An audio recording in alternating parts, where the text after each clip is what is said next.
CBSE classes में आप लोगों का स्वागत है। हम लोग 9th का केमिस्ट्री पढ़ रहे हैं, लेसन 3 एटम्स एंड मॉलिक्यूल्स।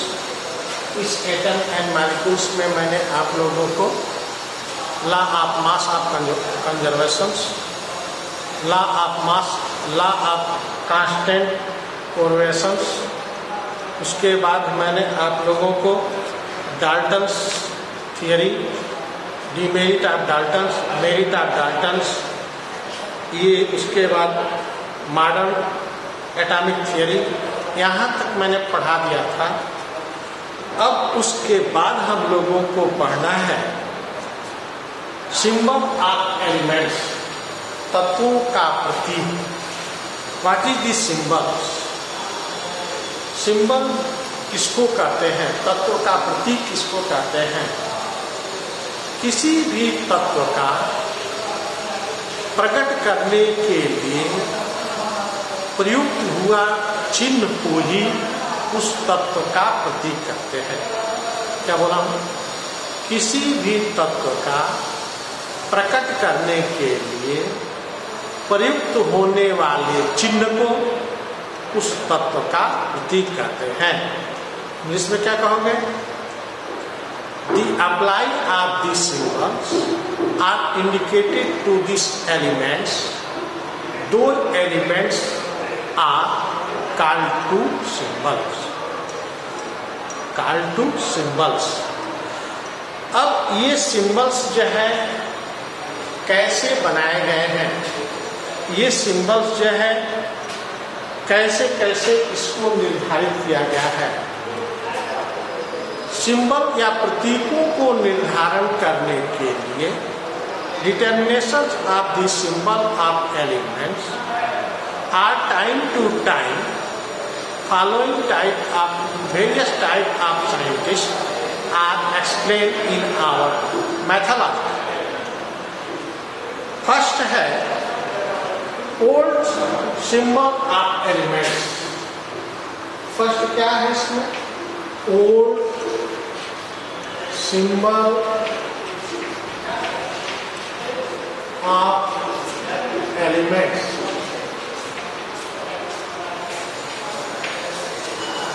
प्राचीन प्रतीक, तत्वों का प्रतीक क्या है? प्राचीन काल से बहुत से तत्वों के बारे में जानकारी थी। Various type of elements known about to primitive type.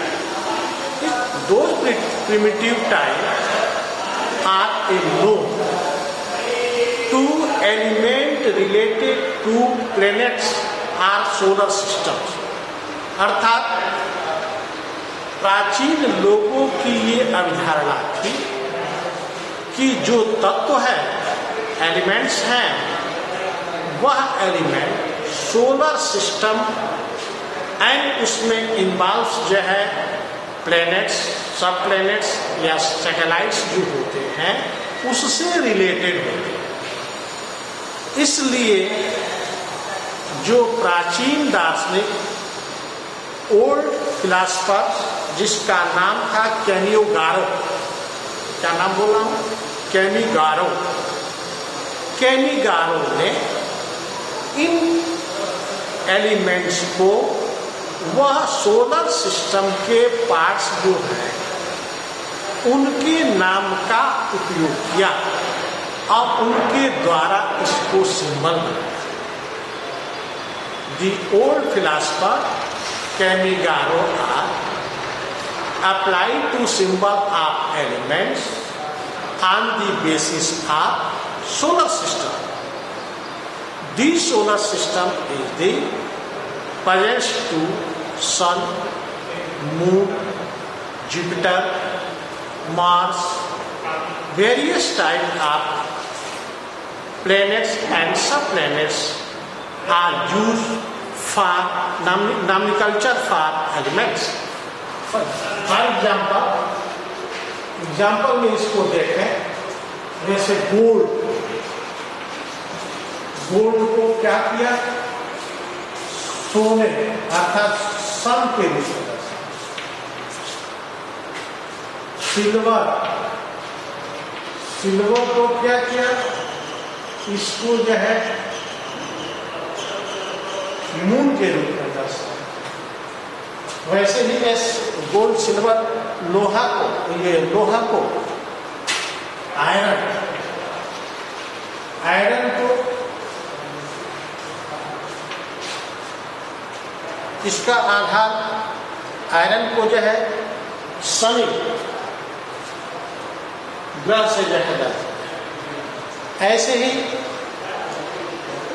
मृदा, सॉइल को, सॉइल में पाए जाने वाले ऐसे सिंबल्स द्वारा अर्थात अलग अलग तत्वों को अलग अलग प्राकृतिक वस्तुओं से तुलना करके वह सिंबल का नाम ये जो है निर्धारण। लेकिन जैसे जैसे समय बढ़ता गया तत्वों की खोज की संख्या भी बढ़ती गई। ऐसे में ये प्लैनेट्स, सब प्लैनेट्स एंड जो सोलर सिस्टम के पार्ट्स हैं वो कम पड़ने लगे, जिसके कारण ये सिंबल्स का रूल्स जो था, प्रिंसिपल जो था, वो उतना उपयुक्त नहीं हुआ, जिससे बाद में चल करके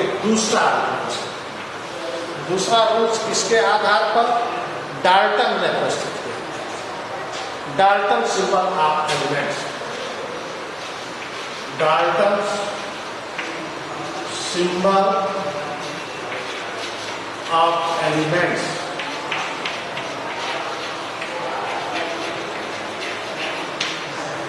डाल्टन ने 1808 ईस्वी में, कौन सा बोला हम, the British scientist John Dalton, the determination of symbol of the elements are applied to a specialized symbols. These symbols are involved to spherical structures, गोलाकार रचना। अब उस गोले में, स्फेरिकल में डिफरेंट टाइप के सिंबल्स, डिफरेंट टाइप एलिमेंट्स के लिए उपयुक्त किया और उसके आधार पर इन तत्वों का प्रतीक जो है निर्धारित किया। जैसे तत्वों में एग्जाम्पल देखा जाए, हाइड्रोजन, हाइड्रोजन को क्या किया, एक स्फेरिकल बनाया, गोल रचना बनाया और इसमें एक ये जो है हाइड्रोजन का प्रतीक है। दूसरा ऑक्सीजन, ऑक्सीजन, ऑक्सीजन को केवल स्फेरिकल से बनाया, गोल भाग से दर्शाया। उसी तरह से ये कार्बन, कार्बन, कार्बन को स्फेरिकल को बनाया, लेकिन इसको पूरा कलर किया, पूरा फिलअप कर दिया, काले वस्तु काला होता है ये carbon. Etcetera type of symbols apply to different type of elements. परंतु ये सिंबल के द्वारा आज तत्वों को ज्ञात करना, एटॉमिक मास करना, एटॉमिक नंबर ज्ञात करना बहुत कठिन है, जो इतना उपयुक्त जो है नहीं हुआ। इसलिए ये भी थियरी जो है उतना सुटेबल नहीं माना गया, रंग कर दिया गया। अब इसके बाद से तीसरा जो है आया model symbol of elements, model symbol of elements. तीसरा मैं बोल रहा हूं model symbol of elements. Third model symbol of elements. आधुनिक मत क्या है, ये प्रतीकों को निर्धारण करने के लिए, इसके लिए एक वैज्ञानिक जिसका नाम था जे बर्जीलियस, यह स्वीडन वैज्ञानिक जे बर्जीलियस 1814 में एक्सप्लेन किया न्यू सिंबल ऑफ एलिमेंट्स। इसके अनुसार इंग्लिश लेटर के कैपिटल लेटर ही उन तत्वों का सिंबल होता है जिससे वह तत्वों का उच्चारण किया जाता है।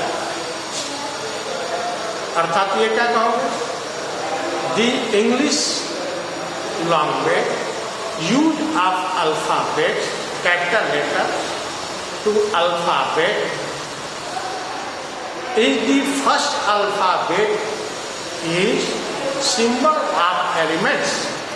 For example, हाइड्रोजन एलिमेंट्स का नाम मैं लिख रहा हूं, elements symbol,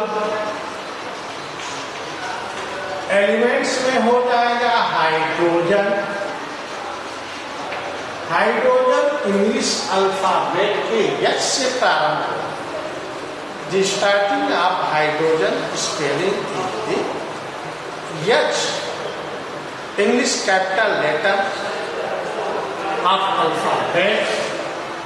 So hydrogen symbols is H. Oxygen, oxygen spelling start to O. English capital letters. The alphabet O is the symbol of oxygen. Carbon. Carbon. Carbon spelling start to C. Capital letter of English language. The alphabet C is the symbol of carbon. ऐसे अलग अलग तत्वों का ये symbol का निर्धारण किया, लेकिन दूसरा इसमें इसके अंदर फर्स्ट ये पॉइंट था। सेकेंड पॉइंट में कुछ ऐसे भी एलिमेंट्स हैं जिसका प्रोनाउंसिएशन साउंड जो होता है सेम होता है। इस प्रोनाउंसिएशन साउंड सेम होने के कारण उसमें उस इंग्लिश कैपिटल लेटर के दो अल्फाबेट स्पेलिंग का यूज सिंबल के रूप में किया। फॉर एग्जाम्पल कैल्शियम, चूंकि केवल सी का उपयोग करता तो सी कार्बन का हो जाता, इसलिए कैल्शियम जब लिखते हैं तो कैल्शियम के लिए दो अक्षर का दो अल्फाबेट अक्षर कौन कौन से हैं, सी और ए, जिसमें स्पेलिंग का फर्स्ट अल्फाबेट कैपिटल लेटर का लिखा जाएगा और सेकेंड अल्फाबेट स्मॉल लेटर का लिखा जाएगा। यह कैल्शियम का सिंबल है। ऐसे ही कोबाल्ट,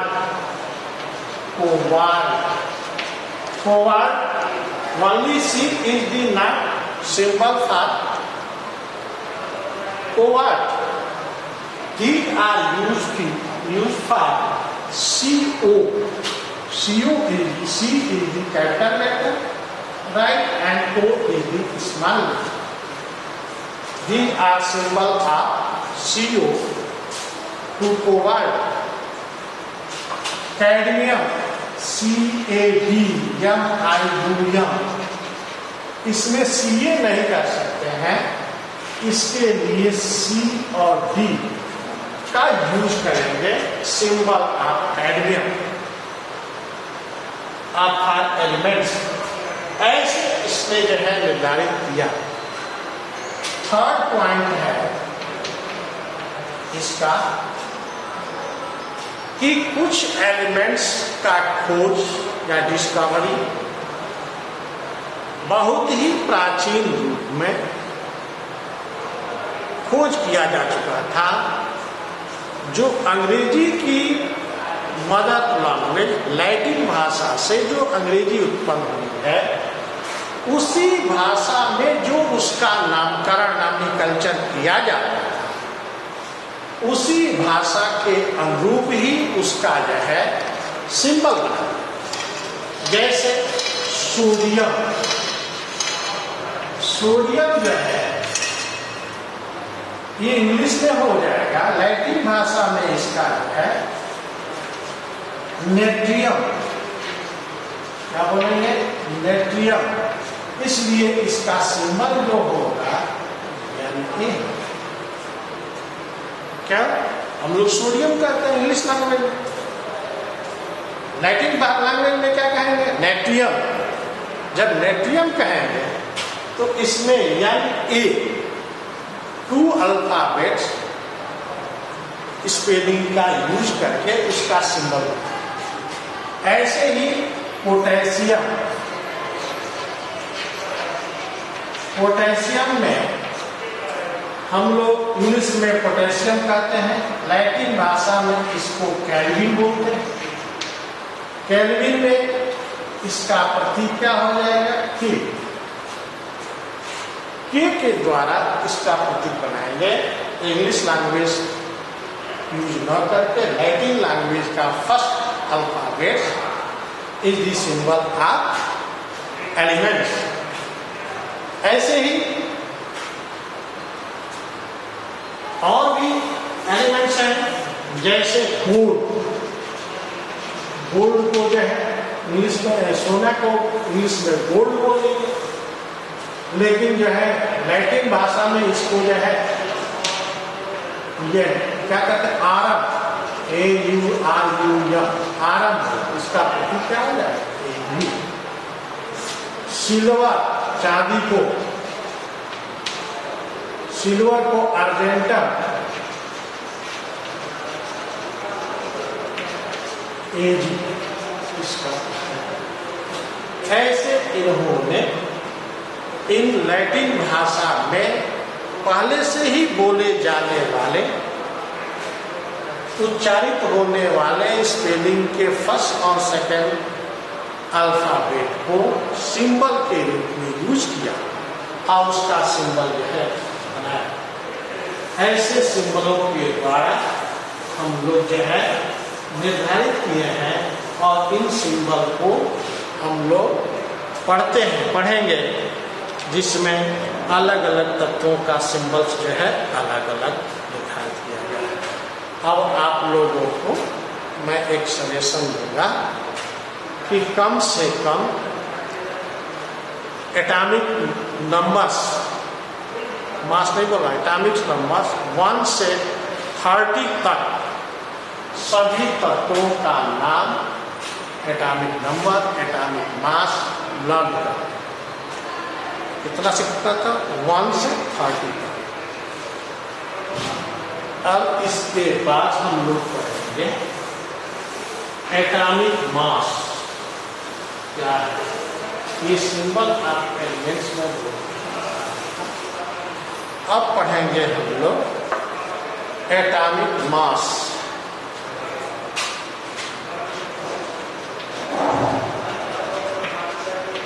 एटॉमिक मास क्या है, या एटॉमिक मास या एटॉमिक वेट भी इसको कह सकते हैं, OR एटॉमिक वेट भी इसको कह सकते हैं। एटॉमिक मास या एटॉमिक वेट क्या है, किसी भी तत्व का परमाणु भार ज्ञात करना बहुत ही कठिन है, क्योंकि तत्व अदृश्य है, उसका भार, उसका द्रव्यमान ज्ञात करना बहुत ही कठिन या असुविधाजनक होता है। अतः इन तत्वों को परमाणु भार को ज्ञात करने के लिए एक तत्व के परमाणु को भार को ज्ञात करके उसको स्टैंडर्ड वैल्यू मान लिया और उस स्टैंडर्ड वैल्यू के बेस पर ही अन्य तत्वों के एटॉमिक मास का निर्धारण किया। For example hydrogen is the very lightly element. The atomic mass is the 1.008. कितना है? हाइड्रोजन सबसे हल्का परमाणु है जिसका परमाणु भार सबसे कम 1.008। अब इसको हम स्टैंडर्ड वैल्यू मान लिए और स्टैंडर्ड वैल्यू मान करके अन्य तत्वों के एटॉमिक मास को कंपेयर करें कि हाइड्रोजन की अपेक्षा अन्य तत्वों का एटॉमिक मास कितना गुना भारी है, उसके आधार पर उन तत्वों का परमाणु भार है ज्ञात करते हैं। जैसे तत्व का परमाणु भार अर्थात जो है इसके आधार पर लिखेंगे the atomic mass of elements is equal to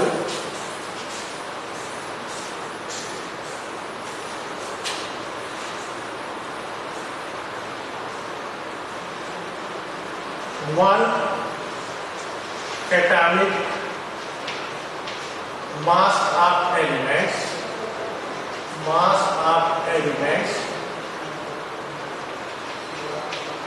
upon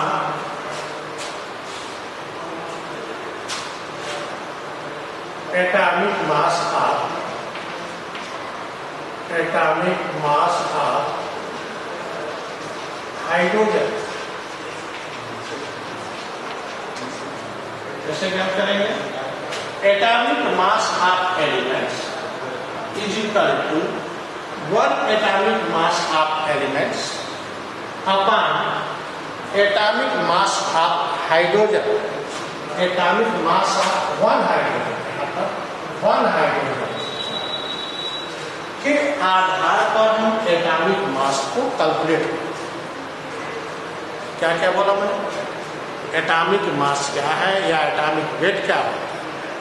any elements has atomic weights are calculations are very difficult because these are very lightly, these are not easily known to about are weight of elements, so you are easily studied to atomic mass of elements are 1 elements known to atomic mass or those weight are a supposed to standard value.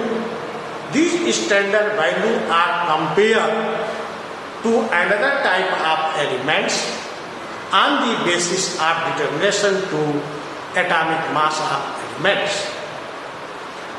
इस आधार पर मैंने ये व्याख्या किया। For example मैंने formula create किया atomic mass of elements is equal to 1 atomic mass of elements upon atomic mass of 1 hydrogen. Atomic mass of 1 hydrogen. इस आधार पर हम एटॉमिक मास का कैलकुलेशन करते हैं। परंतु इस समय जो हाइड्रोजन को हम स्टैंडर्ड वैल्यू के बारे में बोल रहे हैं उसको स्टैंडर्ड वैल्यू नहीं मानेंगे, क्योंकि हाइड्रोजन मैंने बोला कि सबसे हल्का लाइटली एलिमेंट्स है, जिसका एटॉमिक मास भी बहुत ही लेस है, इसलिए इनके द्वारा कंपेयर करके कैलकुलेशंस करना वेरी डिफिकल्ट, बहुत डिफिकल्ट। इस डिफिकल्टी से निदान पाने के लिए मॉडर्न साइंटिस्टों ने यह कार्बन 12 आइसोटोप्स को स्टैंडर्ड वैल्यू माना। इसको माना कार्बन 12 को स्टैंडर्ड वैल्यू माना, और इस कार्बन 12 आइसोटोप्स का स्टैंडर्ड वैल्यू मान करके, सपोज करके, another type of elements atomic mass are compared and known to atomic mass of the another type of elements।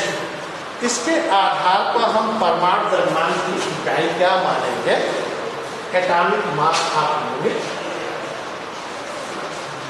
Atomic mass of unit. इसके अनुसार मैं क्या कहा कि modern scientist suppose that standard value of isotopes of carbons atoms, those isotopes are carbon atoms, are compared to 1/12 carbon atomic mass Ra another, so one atomic mass units, it is indicated by AMU. AMU, the full form of atomic mass units। atomic mass units के आधार पर हम calculation करेंगे कि carbon के लिए 1 AMU is equal to 1 AMU is equal to 1.9926 into 10 to the power 23 upon 12 is equal to 1.66 into 10 to the power -24 gram, -24 gram units to 1 AMU। तो आपसे पूछा जाएगा कि 1 AMU बराबर क्या होगा? आइसोटोप्स कार्बन, आइसोटोप्स 12 कार्बन परमाणु के आधार पर। तो आप बोलेंगे कि 1 AMU is equal to 1.9926 into 10 to the power -23 upon 12। ये 12 जो है कार्बन 12 के 1/12 से कंपेयर करके इस यूनिट्स को निकाला जा रहा है, इसलिए इस यूनिट्स का मान आ रहा है 1.66 into 10 to the power -24 grams. ये जो है इसका कार्बन के आधार पर इसकी हमने गणना किया, जबकि हाइड्रोजन का कितना गणना किया था? हाइड्रोजन का एटॉमिक मास 1.008, हाइड्रोजन का ऑक्सीजन का कितना होता है? 15.9995, लगभग नियर अबाउट उसको हम लोग जो है 16 मान लेते हैं। ऐसे हम लोग एटॉमिक मास का जो है गणना कर सकते हैं, जिससे एटॉमिक मास की तुलना हम किसके आधार पर बताया? पहला हाइड्रोजन के आधार पर, दूसरा कार्बन के आधार पर। अतः कार्बन के आधार पर क्या बोला कि कार्बन 12 आइसोटोप्स के परमाणु भार कार्बन के 1/12वें भाग के कितना गुना अधिक है, इसके आधार पर हम तत्वों के एटॉमिक मास को ज्ञात करेंगे, जिसकी इकाई AMU होता है। क्या लिखेंगे? AMU। AMU मतलब एक यूनिट होता है, AMU atomic mass. Thank you.